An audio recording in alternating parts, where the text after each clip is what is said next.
today I'm here with a new chapter of history, the creation of an empire.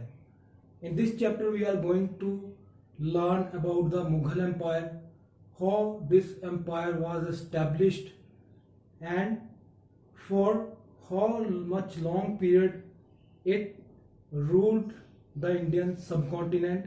We will come to know about the different kings from Mughal dynasty. So let's start this chapter. So as you already know that the last ruler of the Delhi Sultanate was Ibrahim Lodhi. Okay, so Ibrahim Lodhi was very despotic attitude towards nobles. Okay, they were the Afghan nobles and they were respected by the earlier kings. Now, due to his less confidence in the nobles also started ignoring him. Okay, so what happened in various parts of the empire, the rebellions started. So everyone was dissatisfied with the way Ibrahim Lodhi was ruling. So now people want to change their ruler. So one of his governors, Daulat Khan, who was the governor of Punjab at that time, he took the advantage of this situation and invited Babur. So at that time Babur was the ruler of Afghanistan. He was a Mughal. So the word Mughal is a Persian word for Mongol. So you already know that the famous leader, the most powerful and acknowledged leader of Mongols was Genghis Khan. Okay, so he was a descendant of Genghis Khan. Actually, Babur was the direct descendant of Taimur, and Taimur was the descendant of Genghis Khan. So in this way, Mughals were very powerful. Okay, they were having the best administrative qualities and the best military power in the world at that time.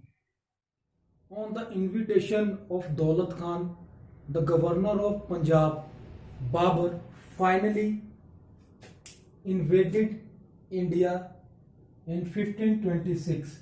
Okay, he fought a battle with Ibrahim Lodhi in Panipat. So that battle came to be known as the first battle of Panipat in the history of India. Now Babur ruled from 1526 to 1530 CE in India. Now from mother side Babur was descendant of Genghis Khan.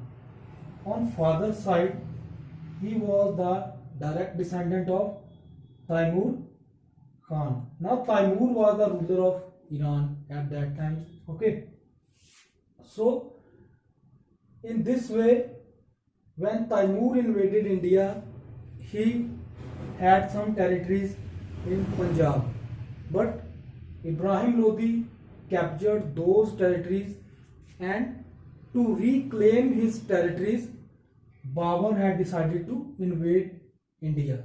Okay, he claimed that it belongs to him. So these were some territories of Punjab. But when Ibrahim Lodhi did not provided him his territories, then he decided to attack Ibrahim Lodhi. So when the situations became favorable for the attack, then only Babur invaded India. So in this way, in 1526, after winning first battle of Panipat with Ibrahim Lodhi, Babur established the Mughal Empire in India. So you see that how Babur defeated the Ibrahim Lodhi. तो इब्राहिम लोदी की इतनी बड़ी सेना को हराने के बाद India के अंदर कोई ऐसा राजा नहीं था जो बाबर को टक्कर दे सके। सो उस सिचुएशन में एक ही राजा ऐसा हो सकता था जो उसके खिलाफ जा सकता था, और वो था राणा सांगा ऑफ मेवाड़। ठीक है, ये मेवाड़ का राजा था and he was keen to establish और reestablish the empire of Prithviraj Chauhan.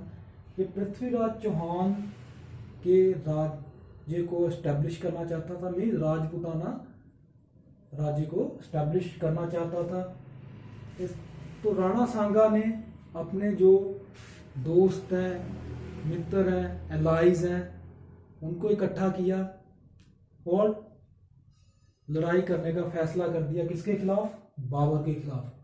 So in 1527 at the place of Khanua they fought a fierce battle with Babar.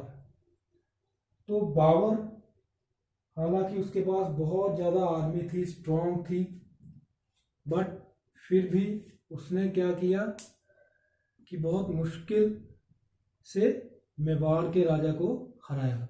सो चित्तौड़ में at the place of Khanwa Babur defeated Rana Sanga and his allies. So उसने राणा सांगा के बारे में और हिंदुस्तान के बारे में बाबर ने बहुत कुछ लिखा है अपनी ऑटोबायोग्राफी में। सो बाबर की ऑटोबायोग्राफी का नाम है बाबरनामा।